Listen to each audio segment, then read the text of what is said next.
Bonsoir et bienvenue à ce bref tour d'horizon de l'actualité en Côte d'Ivoire et à l'étranger où se trouve en ce moment même le chef de l'État. Le président Alassane Ouattara participe à New York aux travaux de la 68e session de l'Assemblée générale de l'ONU.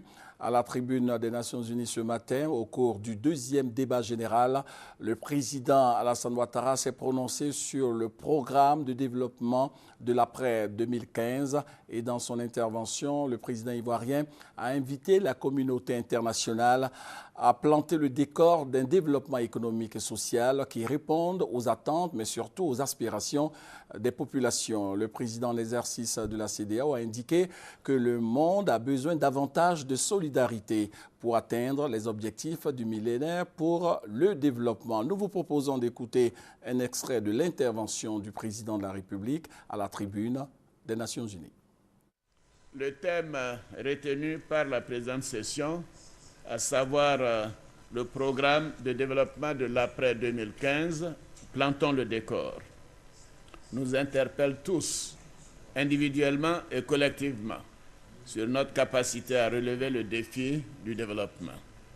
Alors que nous approchons de la date cible de 2015 pour la réalisation des objectifs du millénaire pour le développement, il convient de souligner que d'importants progrès ont été accomplis par la plupart des pays et de nous féliciter de la détermination de l'ensemble des gouvernements à poursuivre leurs efforts afin de tenir les engagements du millénaire.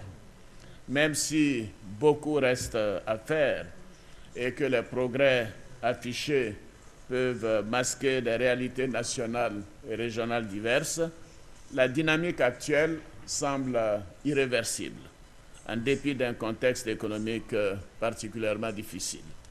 Nous devons nous atteler à consolider les résultats positifs obtenus dans certains domaines, comme la scolarisation dans le primaire, la couverture vaccinale et le ralentissement de la propagation du VIH-Sida.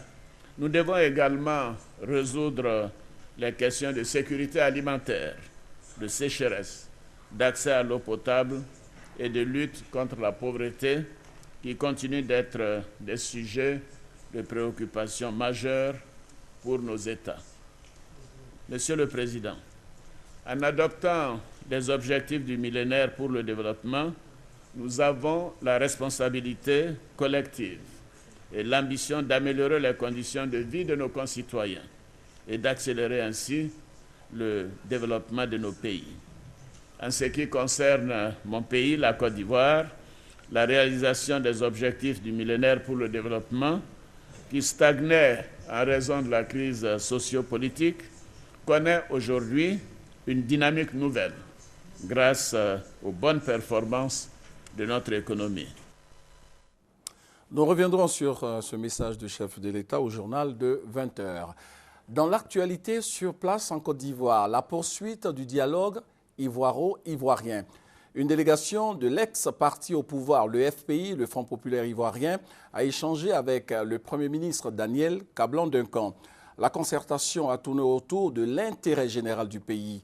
Ils ont parlé de réconciliation, de cohésion sociale, de reconstruction de la Côte d'Ivoire avec la participation des acteurs du paysage politique ivoirien. Cette rencontre a été marquée par une proposition du FPI au gouvernement. Le Front populaire ivoirien propose l'organisation des États généraux de la République. Nous y reviendrons au journal de 20 h.